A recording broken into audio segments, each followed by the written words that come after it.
एका महिलेविषयी मी माहिती सांगणार. ती महिला कोण आहे? हिरकणी. हिरकणी ही महिला कशी आहे? कशी आहे म्हणजे सामर्थ्यवान आहे, ढिली आहे की बस तिचं नाव चाललं म्हणून चाललं? तिने काय एक असं विशेष काय कर्तव्य केलं काही माहिती आहे का? रायगडावर नेहमी दूध म्हणजे ती दूध विकणारी महिला होती. दूध, दही, दुग्ध हे पूर्ण काय करायची? विकायची. पण ती काय रोज जाणं रोज येणं. कुठे जायची? रायगडावर जायची विकायला.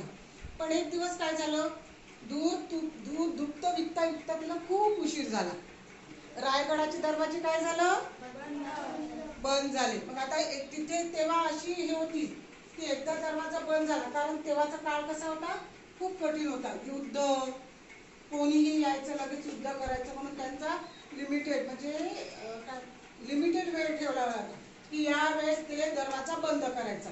विकता विकता सायंकाळ झाल्यावर मग हिरकणीला काय वाटलं की आता दरवाजे बंद झाला, आता आपण काय करायचं असा विचार येतो ना. मग तिने नंतर तिला आठवली की माझं छोटंसं बाळ सुद्धा आहे. काय आहे तिला? छोटंसं. मग तुम्ही सांगा, एखादी आई आपल्या बाळासाठी काय नाही करत? आता ज्वलंत उदाहरण, परवाच्या दिवसचं, नेरवाच्या दिवसचं. एका महिलेनं काय केलं? मोबाईल सगळेजण पाहता.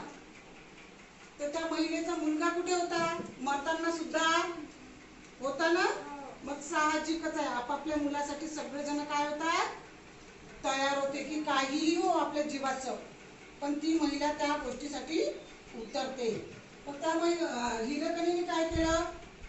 एक कितीतरी उंच बुरुज म्हणजे ते पहाड, टेकडं, तेवढं मोठं तिच्या डोक्यावर ते सामान आणि लटकट लटकट त्या बुरुजावरून कुठे आली हिरकणी?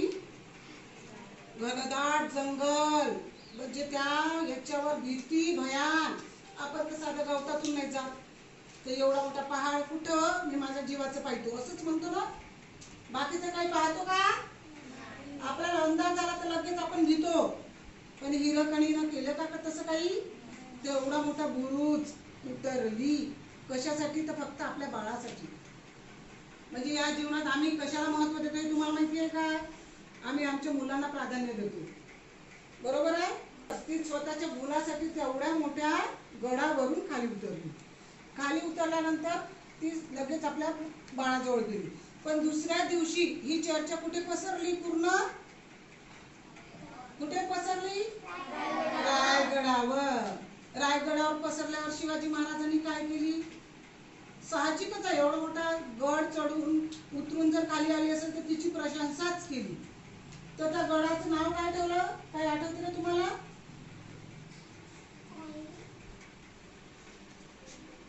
हिरकणी बुरुज. काय ठेवलं? हिरकणी बुरुज. तर त्या महिलेचं म्हणजे हिरकणीचं याच्यात फक्त शॉर्टकट मध्ये सांगत आहे मी तुम्हाला की तिची एक धैर्यवान गोष्ट सांगितली गेलेली आहे. तिच्या नावाने आज आपल्या बसा चालू आहे, तिच्या नावाने पक्ष आहे आणि तिच्यासारख्या महिलांना सुद्धा हिरकणी म्हणून ओळखल्या जाते. की एक महिला काय करू शकत नाही. आपण जर आपल्या विचारात काय जर एखादी गोष्ट जर घेतो म्हटलं तर आपण काहीही करू शकतो.